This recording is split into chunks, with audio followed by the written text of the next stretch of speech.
Hello नमस्कार, जय हिंद प्यारे साथियों। मैं करण चौहान स्वागत करता हूं आपके अपने प्यारे यूट्यूब चैनल फ्यूचर फौजी पर। आज हम देखेंगे हमारे एयरफोर्स नेवी आईसीजी की जो सिलेक्शन सीरीज चल रही है उसके अंदर हमारे जो पॉलिटी का भाग नंबर 4 यानी कि डीपीएसपी की आज इस वीडियो के अंदर हम चर्चा करेंगे। अब हमें बताना कि जो पिछले वीडियो कैसे थे, अच्छे थे तो लाइक भी हमें बता देना, उनका रिव्यू भी अपने हमें कमेंट बॉक्स में बताना है ना। आपको किसी भी प्रकार का कोई भी डाउट हो तो हमें कमेंट बॉक्स में बताना, जिससे कि हम उसका सॉल्यूशन करने की कोशिश करेंगे। और ज़्यादा से ज़्यादा हमें कमेंट बॉक्स में बताना। अगर आप हमारे चैनल पे नए हो तो चैनल को सब्सक्राइब कर लो, जिससे कि आपको हमेशा नोटिफिकेशन समय पर मिल जाए। और ये क्लासें फ्री ऑफ कॉस्टली आपको यूट्यूब पर अपलोडेड करा दी जाएगी, जिससे आप के एग्ज़ाम के एक 2027 एयरफोर्स का और नेवी का भी क्या लॉन्च हो गया। एयरफोर्स नेवी का भी जो फार्म है वो स्टार्ट होने वाला है वे, उसकी भी 2027 की भर्ती आ चुकी है। तो आप लोग देखोगे किसके बारे में, तो इसके हम देखेंगे इसके बारे में। आज हम पॉलिटी पढ़ेंगे भाग 4। तो हम ज़्यादा बात नहीं करेंगे। वीडियो कैसा लगा, अच्छा लगे तो लाइक करना, शेयर करना, सब्सक्राइब करना, अपने दोस्तों तक भी इसे शेयर करना। आज हम देखेंगे भाग 4 के बारे में। भाग 4 के अंदर क्या दे रखा है, तो भाग 4 के अंदर दे रखा है हमें डीपीएसपी, यानी कि क्या दे रखा है भाग 4 के अंदर। तो भाग 4 के अंदर हमें दे रखा है डीपीएसपी। डीपीएसपी का मतलब क्या है कि डायरेक्टिव प्रिंसिपल ऑफ स्टैटिक पेटिसी, यानी कि राज्य का नीति निदेशक। इसके अंदर जो अनुच्छेद है वह 36 से 51 तक है। हमने पिछली क्लासों के अंदर भाग 3 जो मौलिक अधिकार था हमारे, उसको कंप्लीट कर लिया है। एक एक अनुच्छेद के बारे में भी हमने बात कर ली है। आज हम देखेंगे भाग 4 के बारे में, डीपीएसपी के बारे में, जिसका मतलब क्या है। डीपीएसपी की जो मीनिंग है वो फुल फॉर्म लिखा देता हूँ, directive principle of static directive principle of static policy. इसका ये मतलब है यानी कि राज्य के नीति निर्देशक तत्व है। तो हम यहाँ पे इसके जो पॉइंट लिख लेता हूँ वो क्या है, राज्य के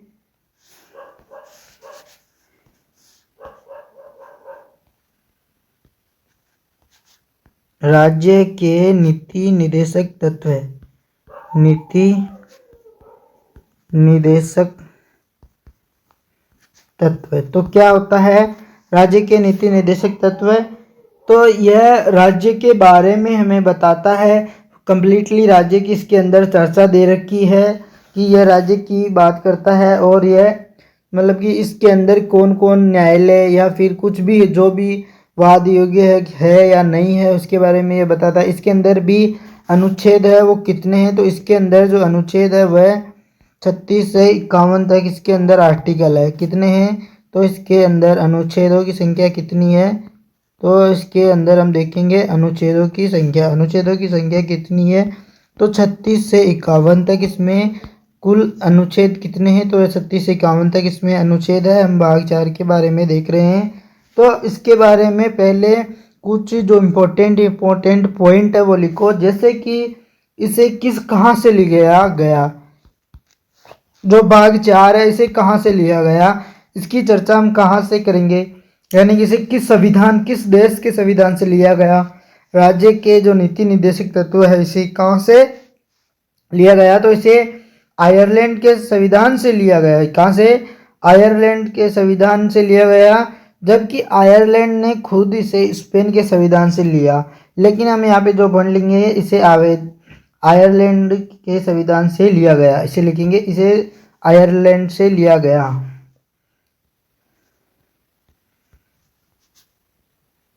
इसे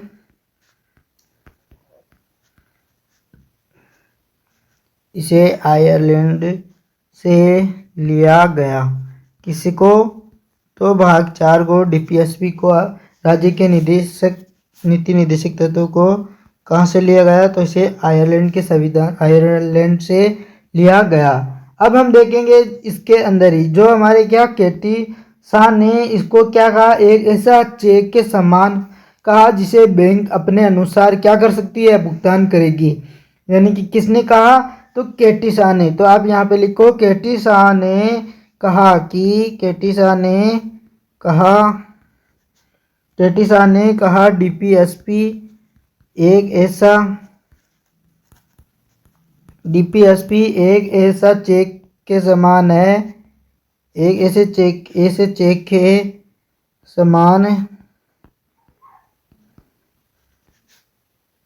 समान है जिसे बैंक क्या कर सकती है, जिसे बैंक अपने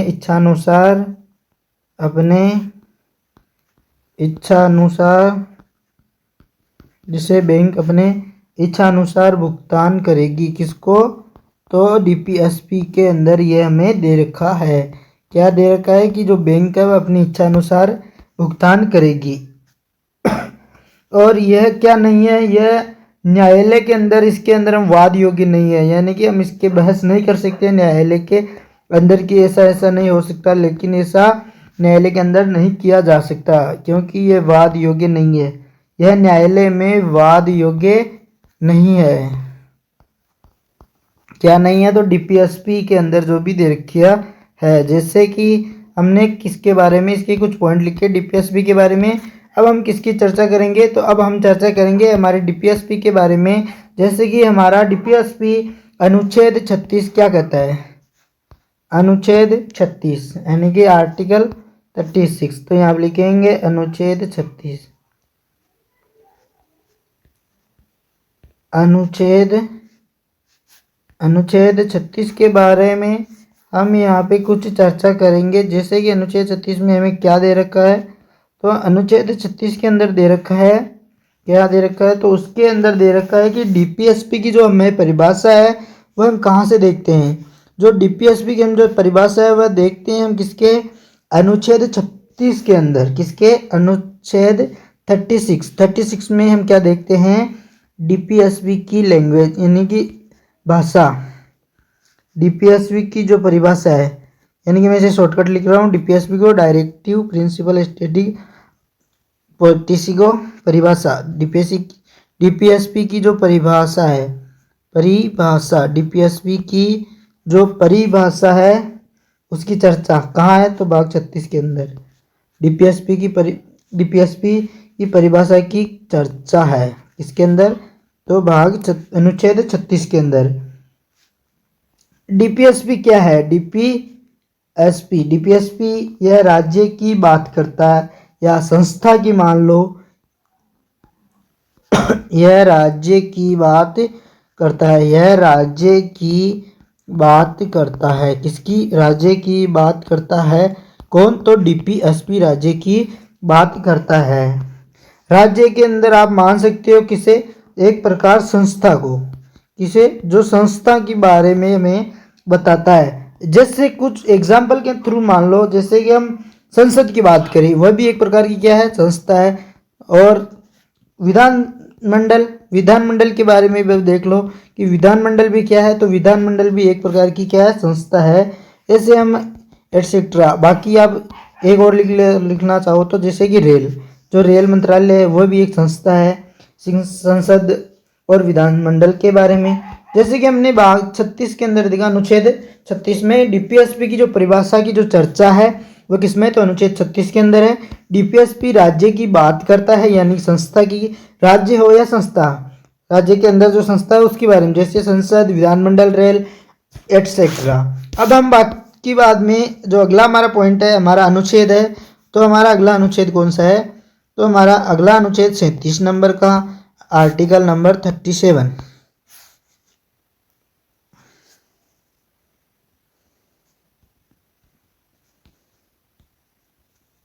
अनुच्छेद 37 यानी कि अनुच्छेद 37। अनुच्छेद 37 के अंदर क्या दे रखा है उसके बारे में एक बार हम यहाँ पे देखेंगे। तो इसके बारे में भी कुछ पॉइंट दे रखे हैं, जैसे अनुच्छेद 36 के अंदर थे।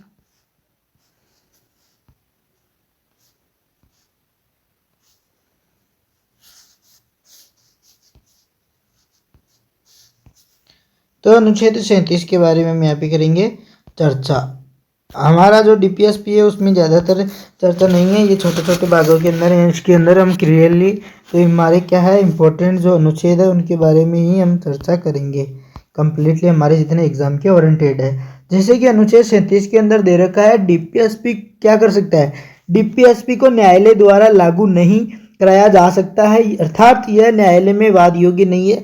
इसीलिए हमने पॉइंट पहले लिखा था कि जो डीपीएसपी है वह न्यायालय के अंदर क्या नहीं किया जा सकता या लागू नहीं किया जा सकता। डीपीएसपी को न्यायालय द्वारा लागू नहीं कराया जा सकता है। यहाँ पे ये पॉइंट लिख लो। डीपीएसपी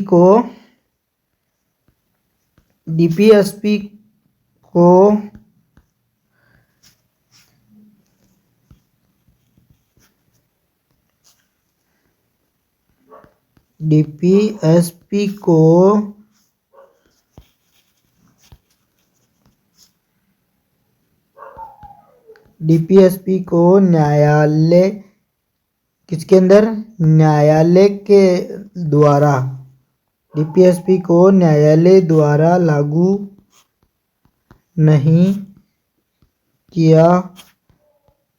कराया जा सकता। यहाँ पे लिख लो नहीं कराया जा सकता, नहीं कराया जा सकता है। इसको तो डीपीएसपी को लागू नहीं कराया जा सकता है। अब देखेंगे हम किसके बारे में, हम देखेंगे अनुच्छेद 37 के हो गया हमारा अनुच्छेद 37। अब देखेंगे अनुच्छेद 38 यानी आर्टिकल 38।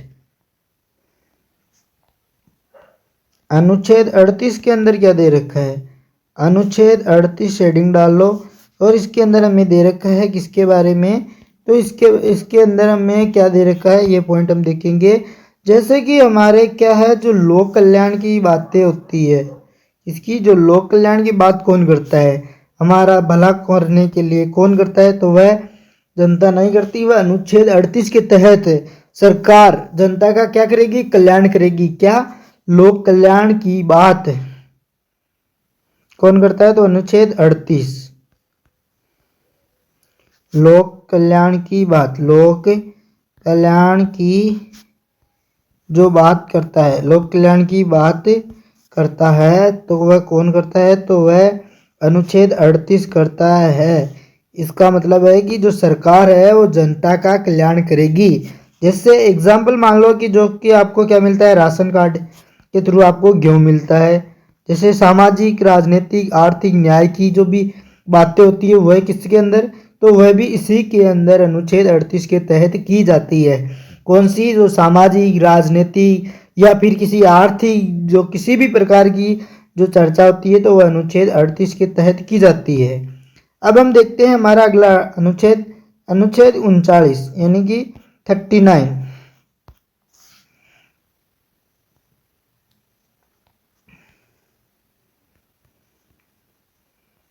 अनुच्छेद 39 ये क्या कहता है, अनुच्छेद 39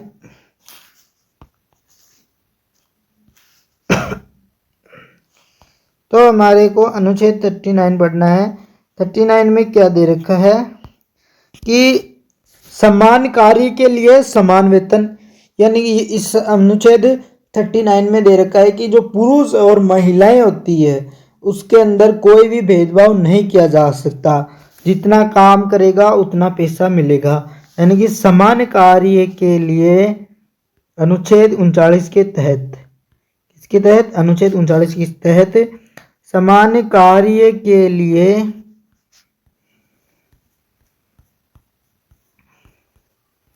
समान वेतन, किसके, समान कार्य के लिए समान वेतन की जो चर्चा है वह किसके अंदर, तो अनुच्छेद 39 के अंदर दे रखी है। अब हम देखेंगे आर्टिकल कौन सा, तो 14।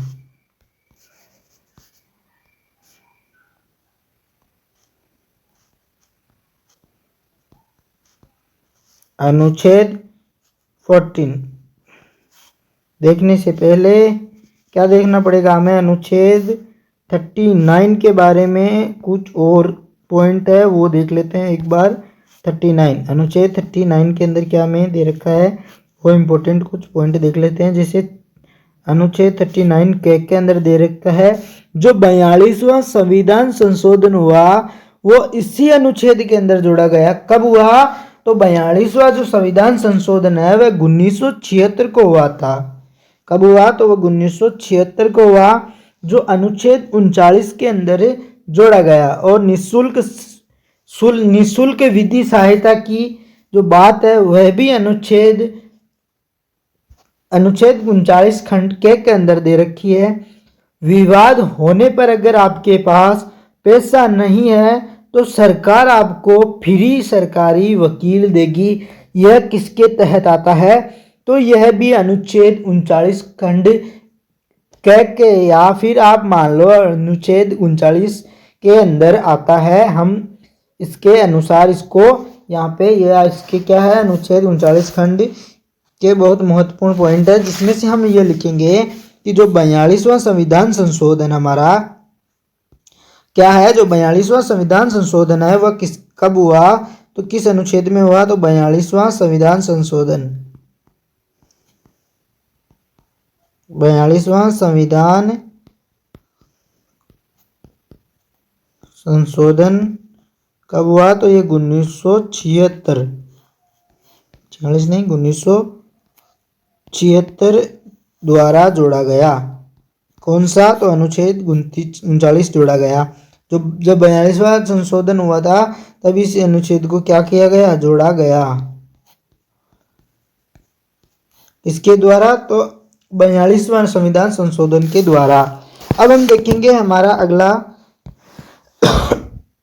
तो हमारा अगला पॉइंट है कि अनुच्छेद नंबर 40 यानी कि 40।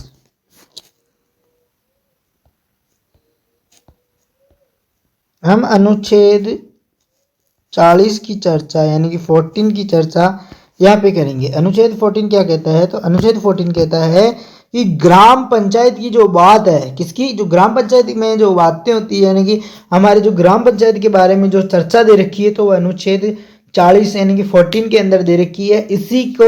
इसे कब जोड़ा गया? तो इसे 73वां संविधान संशोधन हुआ। जो कब हुआ था? तो वह 1992 को हुआ। 1992 को हुआ। इसे भाग किसमें? 9 में फिर डाला गया। किसको? तो अनुच्छेद 14 को किसमें? भाग 9 के अंदर डाल दिया। कब? जब यह 73वां संविधान संशोधन द्वारा जो बलवंत राव मेहता समिति ने सिफारिश की, त्रिस्तरीय की जो बात है वह किसके अंदर की? तो वह भी अनुच्छेद 14 के तहत की गई है। तो हम अनुच्छेद 14 के अंदर एक पॉइंट लिखेंगे। ग्राम पंचायत की जो बात करता है वह कौन करता है? तो ग्राम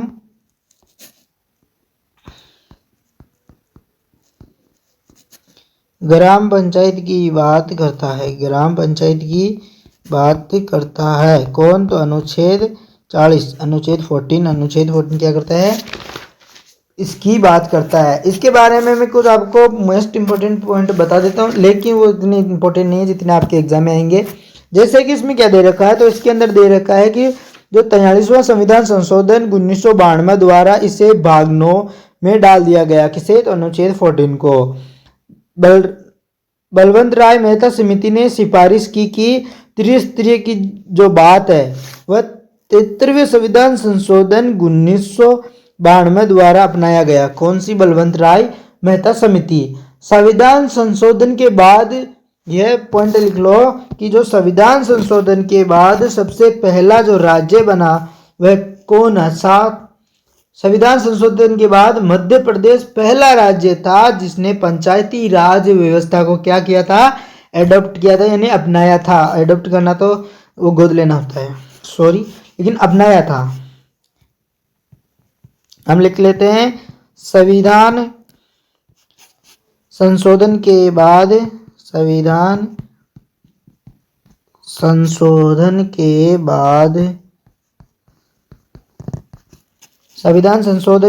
बाद मध्य प्रदेश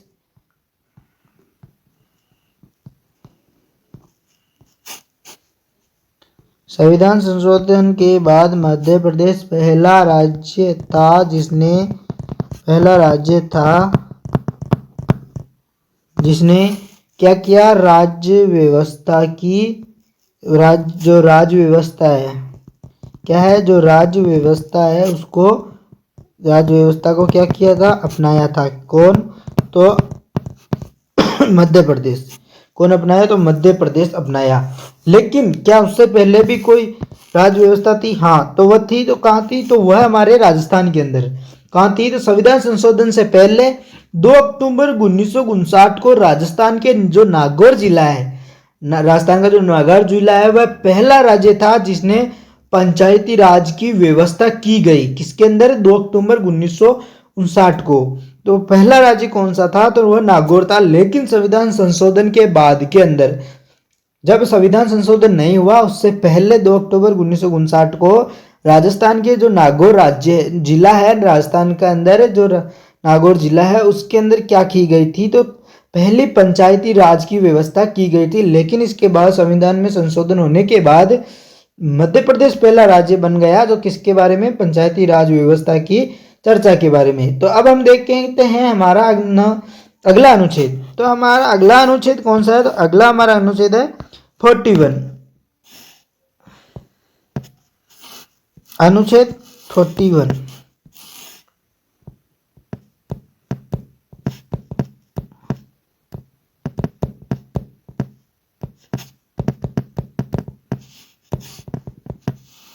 तो इसके अंदर क्या दे रखा है? अनुच्छेद 48 नहीं है, लेकिन 41 करूंगा मैं, 48 नहीं है।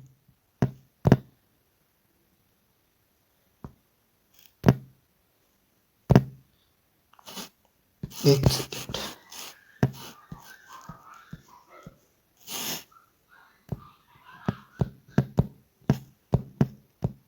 अनुच्छेद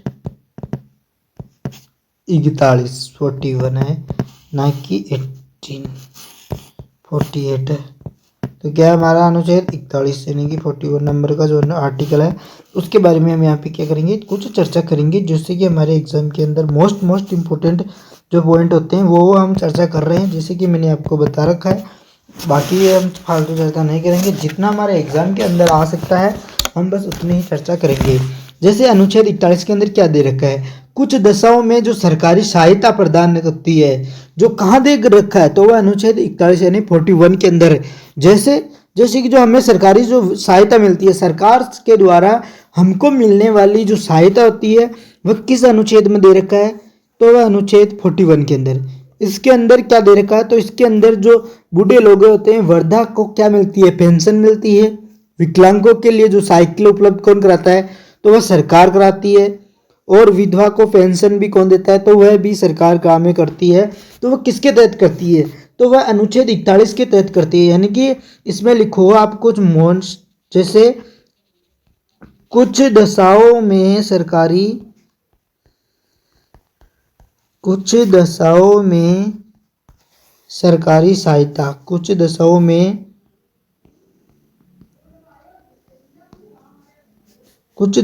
सरकारी सहायता प्रदान, कुछ दशाओं में सरकारी सहायता प्रदान करता है कौन? तो अनुच्छेद 41 किसके तहत? इसके अंदर सरकार क्या देती है? एग्जाम्पल भी लिख लो, जैसे कि वृद्धा को पेंशन, वृद्धा पेंशन तो वो कौन देती है? तो सरकार देती है। किस अनुच्छेद के अनुसार? तो 41 के अनुसार। विधवा को पेंशन, विधवा को जो पेंशन मिलती है वह भी इसके अनुसार मिलती है। और विकलांगों को साइकिल, ये भी लिख लो, और कोई बात नहीं। ऐसे बहुत सारे जो सरकार क्या करती है, जो सहायता प्रदान करती है, वो सभी के लिए, जिसके लिए मोस्ट होती है उसके लिए दे रखी है। तो वह किसके लिए है? तो वह अनुच्छेद हमारे एक्स्ट्रा लिख लेना यहाँ पे, एक्स्ट्रा। बाकी बात की जो जितने भी कुछ भी हो, जो कुछ दशाओं के अंदर जो सरकारी सहायता प्रदान करता है, तो वह अनुच्छेद 41 के तहत करता है। अब हम देखते हैं हमारा जो अगला अनुच्छेद है, अगला हमारा जो अनुच्छेद है वह है 42।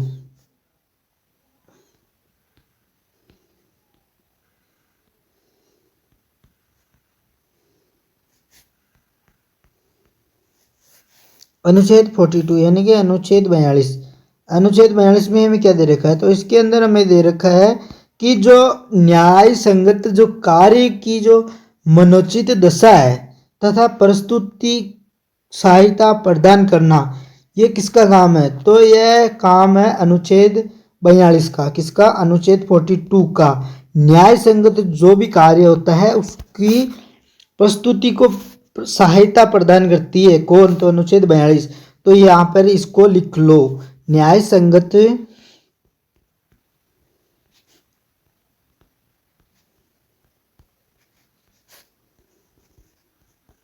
न्याय संगत कार्य की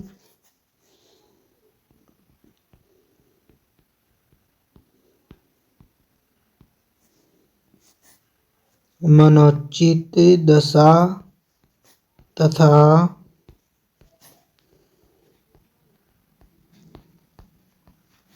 प्रस्तुति सहायता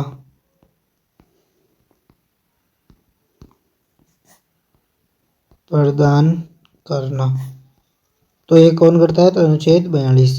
जैसे जैसे मान लो कि जो गर्भवती जो महिलाएं होती है उनसे कोई कठोर काम नहीं करवाया जाएगा। ऐसे कुछ एग्जाम्पल मान लो, जैसे बीमार व्यक्ति है तो उससे भी कोई कठोर कार्य नहीं कराया जा सकता, नहीं कराया जाता, जरूरी है। यह किसके अंदर है? तो यह अनुच्छेद 42 के अंदर है। यानी कि न्याय संगत कार्य, जिसका कार्य की जो न्याय हो सकती है, जितना कार्य उससे हो सकता है वो कर सकता है, लेकिन ज़्यादा उसका काम नहीं है। तो अब हम देखते हैं अनुच्छेद 43।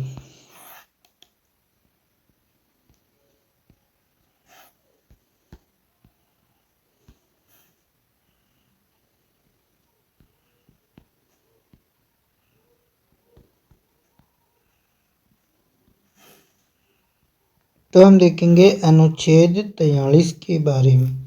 किसके बारे में? तो अनुच्छेद 43 के बारे में हम यहाँ पे कर रहे हैं चर्चा। अनुच्छेद 43, अनुच्छेद 43 में क्या दे रखा है कि निर्वाह योग्य मजदूरी। तो ये क्या होती है मैं पहले लिख लेता हूँ, फिर आपको बता देता हूँ कि निर्वाह योग्य क्या होता है। निर्वाह योग्य यानी कि लोगों को इतना पैसा चाहिए जितना हमें या उसे अपने परिवार को चला सके। कौन? तो वह अनुच्छेद 43 के अंदर है, निर्वाह योग्य मजदूरी। यानी कि अगर मान लो कोई परमानेंट किसी जगह काम करता है तो उससे इतना तो पैसा देना ही जरूरी होता है जितना वो मान लो मंथली काम करता है, तो वहाँ पे उसको इतना मजदूरी मिलनी चाहिए कि उसकी परिवार को वह चला सके। लोगों को इतना पैसा चाहिए जितना उसे अपने परिवार को चला सके। तो हमने अनुच्छेद 41 में क्या पढ़ा? तो अनुच्छेद 41 में हमने दशा के बारे में देखा, अनुच्छेद 42 में मनोचित दशा प्रस्तुति के बारे में देखा, और 43 में निर्वाह योग्य कार्य या मजदूरी के बारे में देखा। अब हम देख रहे हैं हमारा अगला अनुच्छेद 44। अनुच्छेद 44 के अंदर क्या दे रखा है तो इसके बारे में भी देख लेते हैं हम। यहाँ पे कुछ इंपॉर्टेंट पॉइंट, जैसे आर्टिकल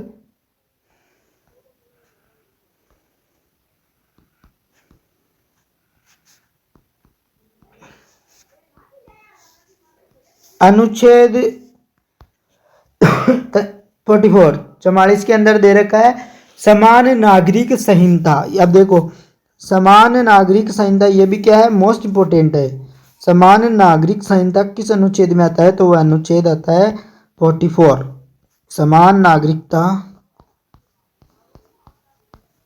समान नागरिकता संहिता, समान नागरिक संहिता भी कह सकते हो।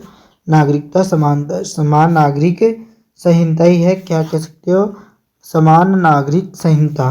क्या? समान नागरिक संहिता। यानी कि सभी धर्मों के लिए हम जो क्या विवाह एवं तलाक की जो शर्त है वह क्या रहेगी? समान रहेगी।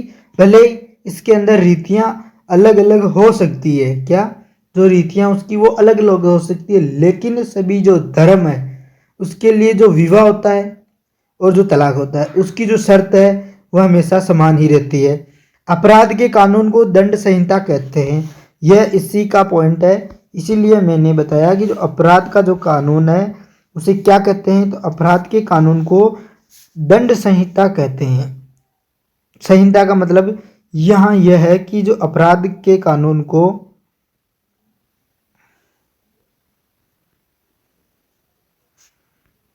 अपराध के कानून को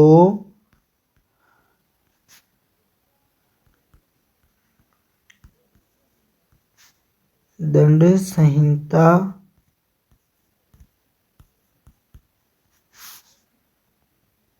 कहते हैं। अपराध की जो कानून होता है उसे दंड संहिता कहते हैं। और जो चुनाव को जो कानून होता है, चुनाव के कानून को क्या कहते हैं, तो उसे आचार संहिता यानी आचार संहिता कहते हैं।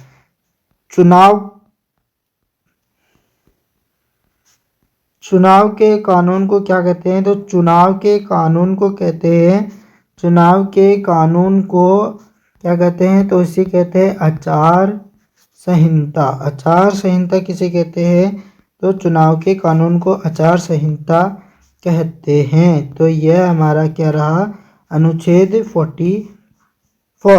अब हम देखते हैं हमारा अगला अनुच्छेद 45। हमारा अगला अनुच्छेद है 45।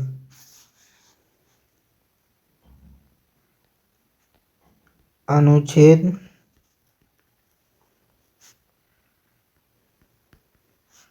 तो हम क्या देखेंगे अनुच्छेद 45 के अंदर, इसके अंदर क्या दे रखा है कि यानी कि जो 6 वर्ष से जो कम आयु के जो बच्चे होते हैं उन्हें शिक्षा का जो ध्यान रखना चाहिए। जो रखता है वो कौन रखता है, तो वह सरकार का किसका दायित्व है, जो 6 वर्ष से कम आयु के जो बच्चों का जो शिक्षा, स्वास्थ्य, बाकी की जो भी जरूरतें होती है उसके बारे में, स्वास्थ्य के बारे में दे रखा है इसके अंदर 45 के अंदर।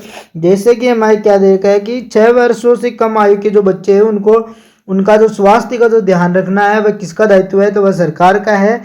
जैसे कि मान लो कि जो 6 से 14 वर्ष के बच्चों को जो क्या दिया जाता है, पोलियो दिया जाता है, जो खसरा की जो सुई लगवाई जाती है तो वो कौन लगाता है, तो वह सरकार के अंडर ही आती है, यानी सरकार का यह दायित्व है, इसलिए सरकार उसको लगवाती है। जैसे कि हमारे को क्या लगवाया जाता है, तो पोलियो छोटे बच्चों को लगवाया जाता है। तो यह है इसका 45 के लिए लिख लेते हैं हम 6 वर्ष से कम 6 वर्षों से कम आयु के बच्चों का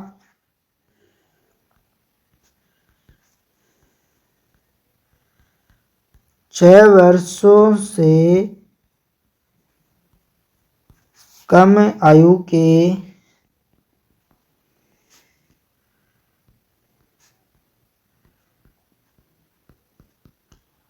बच्चों का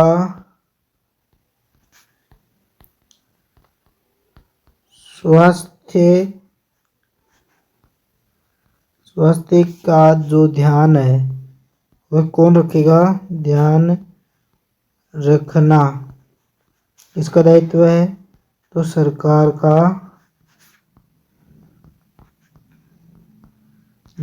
का जो दायित्व है वह क्या है कि 6 वर्ष से कम बच्चों का ध्यान रखना स्वास्थ्य का। जैसे पोलियो एग्जाम्पल मान लो, पोलियो,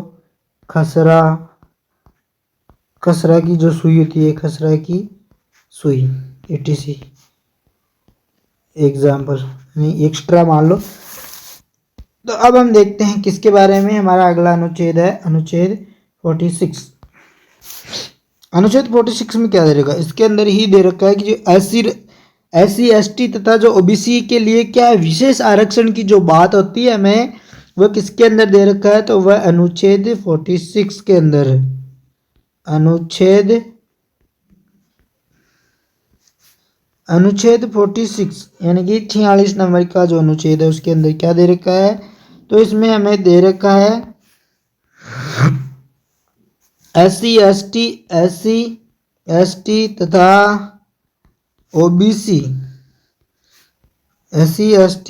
OBC के लिए विशेष आरक्षण की जो बात है, जो विशेष आरक्षण मिलता है, विशेष आरक्षण की जो बात है वह अनुच्छेद 46 के अंदर दे रखा है। किसके अंदर, तो 46 के अंदर दे रखी है, विशेष आरक्षण की बात करता है। तो कौन करता है, तो अनुच्छेद 46 करता है। अब हम देखते हैं हमारा अगला अनुच्छेद, अनुच्छेद 47। अनुच्छेद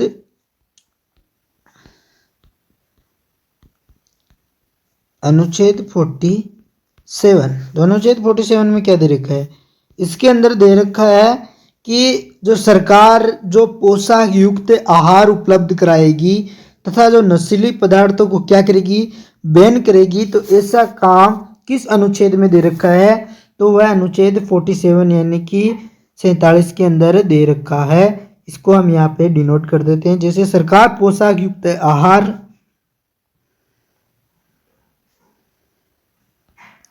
सरकार पोशाक युक्त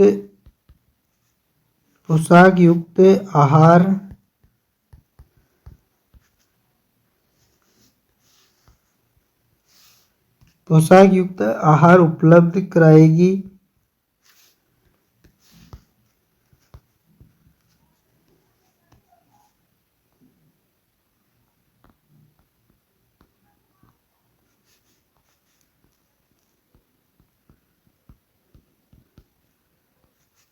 तथा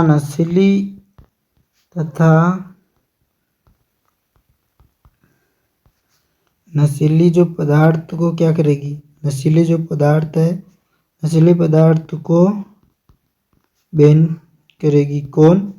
तो सरकार करेगी।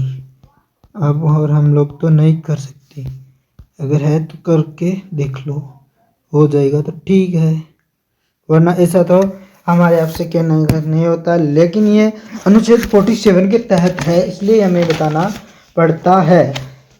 अब क्या देखेंगे, तो अब हम देखेंगे हमारा अगला अनुच्छेद 48। अनुच्छेद 48 में क्या दे रखा है कि जो कृषि पशुपालन क्या दे रखा है, तो इसके अंदर कृषि अनुच्छेद 48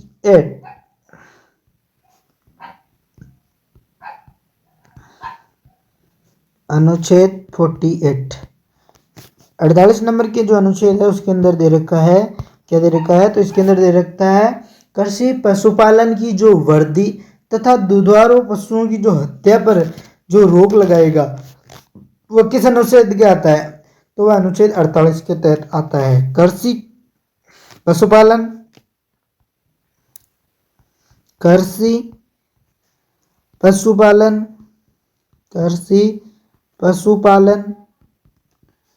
की वर्दी तथा दुधारू जो पशु होते हैं, पशुओं की जो हत्या होती है, दुधारू पशुओं की हत्या पर जो रोक कौन लगाएगा, तो दुधारू पशुओं की हत्या पर रोक लगाएगी कौन, तो वह सरकार लगाएगी। तो यह अनुच्छेद 48 के बारे में हमने बता दिया है। इसके अंदर और भी है, लेकिन वो मैं लिखाऊंगा नहीं, वो मैं आपको यहाँ पे बता देता हूँ। जैसे कि 42वां जो संविधान संशोधन 1976 के द्वारा इस अनुच्छेद को क्या किया गया, इस अनुच्छेद के खंड को 48 खंड ए है उसको जोड़ा गया। पर्यावरण, वन तथा वन्य जीव की जो रक्षा करना सरकार का दायित्व है, वह भी अनुच्छेद 48 के तहत ही आता है। जिससे में कृषि पशुपालन तो है ही है, और जो पर्यावरण, वन्य तथा वन्य जीवों की जो रक्षा करना, एक ही बात आ गई, कृषि या पशुपालन की या फिर जीवों की रक्षा करना, ये किसी के अंदर आता है, तो यह अनुच्छेद 48 के तहत आता है। अब हम देखते हैं किसके बारे में, अनुच्छेद 49।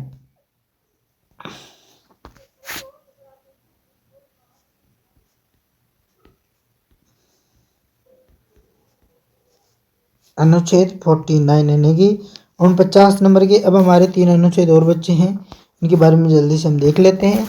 जैसे कि अनुच्छेद 49 में क्या दे रखा है, राष्ट्रीय स्मारक, यानी कि जो राष्ट्रीय हमारी जो पुराने जो ताजमहल मान लो, आगरा का जो किला है, कुतुब मीनार है, इन ऐसी जो इमारतें होती है, जो स्मारक होती है, उनकी रक्षा करने का जो दायित्व है वह सरकार का है।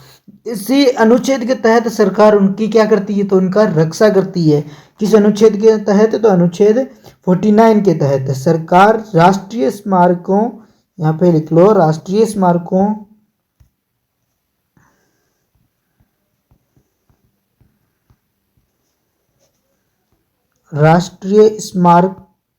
की रक्षा करना, राष्ट्रीय स्मारक की रक्षा करना सरकार का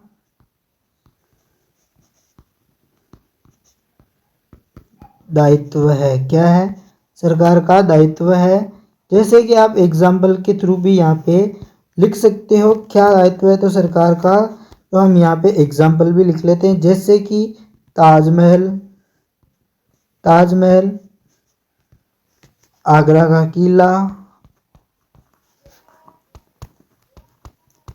etc यानी एटसेट्रा मान लो, आदि कुछ भी हो सकता है इसके अनुसार। अब हम देखते हैं हमारा अगला अनुच्छेद 15।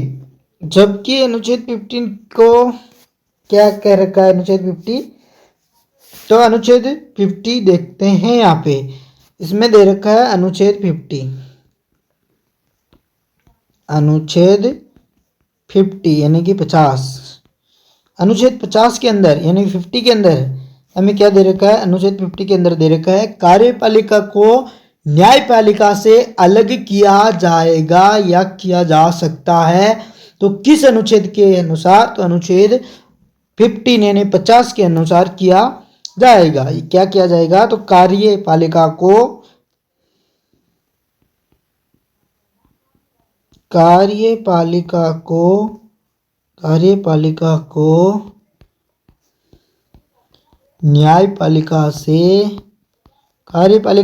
न्यायपालिका से क्या, न्यायपालिका से अलग किया जाएगा।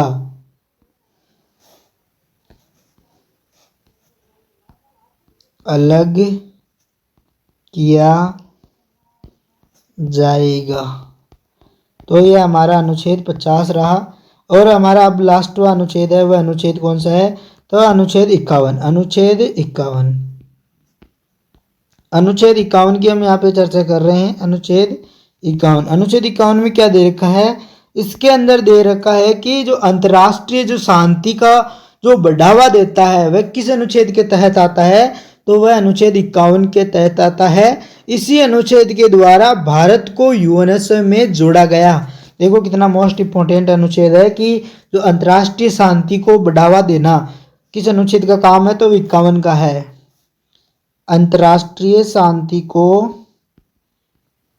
अगर आप मेरे साथ लिख रहे हो नोट्स तो हमें कमेंट बॉक्स में बताना कि आप नोट्स लिख रहे हो मेरे साथ में, तब तो मैं यहाँ पे लिखूँ, वरना मैं ऐसे आपको बोल के भी समझा सकता हूँ, जो कि जीके को समझाना तो है नहीं, इनको आपको याद करना पड़ेगा लिख के जितना भी रिवीजन करोगे। अभी यहाँ पे लिख लो, इसी अनुच्छेद के तहत, इसी अनुच्छेद के द्वारा भारत को यूएनएस में जोड़ा गया। किस अनुच्छेद के में, किस अनुच्छेद के द्वारा, तो अनुच्छेद 59 के द्वारा इसे जोड़ा गया। अब हम देखते हैं क्या कि हम अनुच्छेद जो हमारा भाग 4 है, हम भाग 4 के अंदर जो हमारा क्या मोस्ट इम्पोर्टेंट है, क्या मोस्ट इम्पोर्टेंट पॉइंट तो नहीं है, लेकिन जितना आपके एग्जाम के अंदर था वो मैंने पूरे कंप्लीटली जो अनुच्छेद है उनकी मैंने इसके अंदर चर्चा कर ली है। इसके अंदर कुछ और भी पॉइंट है जो कि आपको याद रख लेना है, लिखने की कोई जरूरत नहीं है। अगर आप लिखना चाहते हो तो भी लिख सकते हो।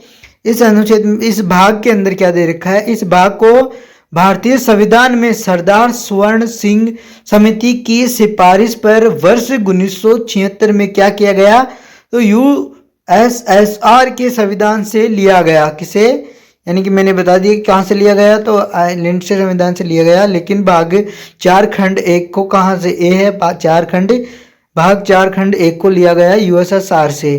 यानी कि वर्ष 1976 में इसमें कुल मूल कर्तव्य कितने थे, तो पहले 10 थे, लेकिन वर्तमान में जो हमारे मूल कर्तव्य की जो चर्चा है तो वह हमें भाग 4 खंड के अंदर हमें मिलती है।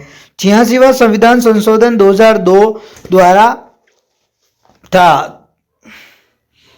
जो 86वां संविधान संशोधन 2 हुआ था उसके द्वारा हुआ था। 6 से कम वर्ष के जो आयु के बच्चों को शिक्षा दिलवाने की जो जिम्मेदारी है, किसकी, जो पिता की जो जिम्मेदारी है, वह इसी अनुच्छेद में हमें दे रखी है। और इसके अंदर हमारे जो क्या है कि कुछ इसके अंदर वर्तमान में मूल जो कर्तव्य हमारे वो 11 है। अगर आप इन जो मूल कर्तव्य है उनका फॉलो नहीं करते तो मतलब कि उनको आप मानते नहीं हो, तो इसके खिलाफ आपके साथ कोई कार्यवाही नहीं की जाएगी, कोई ज़रूरी नहीं है, लेकिन ये देश के हित में है इसलिए उनको मानना ज़रूरी होता है। तो हमने आज हमारी शानदार सी क्लास में हमारा कंप्लीटली हो गया हमारे भाग 4 डीपीएसपी यानी कि राज्य के नीति निर्देशक। एक बार फास्ट रिवीजन करा देता हूँ। भाग 4 के अंदर क्या दे रखा है? डीपीएसपी। डीपीएसपी का मतलब है directive principle of static policy. तो राज्य के नीति निर्देशक तत्व के बारे में हम चर्चा कर रहे हैं। इसके अंदर जो अनुच्छेद है वो 36 से 51 है। इसे आयरलैंड से लिया गया। केटली शाह ने क्या कहा? डीपीएसपी एक ऐसा चेक है, डीपीएसपी एक ऐसे चेक के समान है जिसे बैंकर अपने इच्छानुसार भुगतान करेगी। जो बैंक है वह अपने इच्छानुसार भुगतान करेगी। यह न्यायालय में वाद योग्य नहीं है। कौन सा? डीपीएसपी। अब देखते हैं अनुच्छेद 36। डीपीएसपी की जो परिभाषा है उसकी चर्चा में अनुच्छेद 36 के अंदर मिलती है। डीपीएसपी यह राज्य की बात करता है, यानी कि राज्य माने तो संघ। डीपीएसपी एग्जाम्पल जैसे संस्था क्या हो सकती है? जैसे कि संसद हो सकती है, विधानमंडल हो सकती है, जैसे रेल मंत्रालय हो सकता है, कुछ भी हो सकता है। अगला हमारा जो अनुच्छेद है वह 37, यानी कि डीपीएसपी को न्यायालय द्वारा लागू नहीं कराया जा सकता है। किसको? तो डीपीएसपी को अनुच्छेद 37 में दे रखा है कि न्यायालय द्वारा लागू नहीं कराया जा सकता है। अनुच्छेद 38 के तहत क्या दे रखा है? लोक कल्याण की जो बात करता है तो वह कौन करता है? अनुच्छेद 38 करता है। जैसे कि राशन, पेंशन, कुछ भी। जैसे कि अगला हमारा अनुच्छेद है 39, यानी वर्तमान कार्य के लिए समान कार्य के लिए समान वेतन, यानी कि जो पुरुष और महिलाएं जो कार्य करती है उसमें कोई भी अंतर नहीं होना चाहिए। अब हम देखते हैं हमारा अगला अनुच्छेद 39 के अंदर दे रखा है 42वां जो संविधान संशोधन 1976 द्वारा जोड़ा गया। अगला हमारा जो अनुच्छेद है वह 14 है, ग्राम पंचायत की बात करता है अनुच्छेद 14। और संविधान संशोधन के बाद पहला राज्य है वो कौन सा रहा? तो वह मध्य प्रदेश रहा। जबकि उससे पहले कौन सा रहा? तो वह राजस्थान के अंदर नागौर रहा। अब हम देखते हैं अगला अनुच्छेद 41 कुछ दशाओं में सरकारी सहायता प्रदान करता है, वृद्धा पेंशन, इसी बारे में बता रखा है। अगला है 42, यानी कि न्याय संगत कार्य की जो मनोचित दशा तथा प्रस्तुति सहायता प्रदान करना, ये किसका काम है? तो यह अनुच्छेद 42 का काम है। अब हम देखते हैं हमारा अगला अनुच्छेद 43, निर्वाह योग्य मजदूरी करना, यह अनुच्छेद 43 के अंदर है। अनुच्छेद 44 के अंदर दे रखा है समान नागरिक संहिता के बारे में। अपराध के कानून को क्या कहते हैं? तो क्वेश्चन पूछा जा सकता है, अपराध के जो कानून होता है उसको क्या कहते हैं? तो उसे नागरिक यानी कि दंड संहिता कहते हैं। किसको? अपराध के कानून को।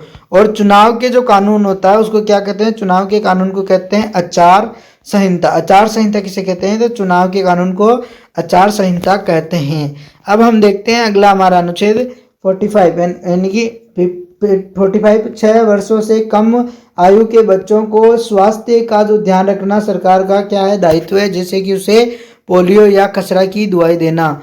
अनुच्छेद 46 में दे रखा है SC ST तथा OBC के लिए जो हमें विशेष आरक्षण की जो चर्चा करते हैं, बात करते हैं, तो अनुच्छेद 46 के तहत की जाती है, हमें आरक्षण के बारे में बताया जाता है।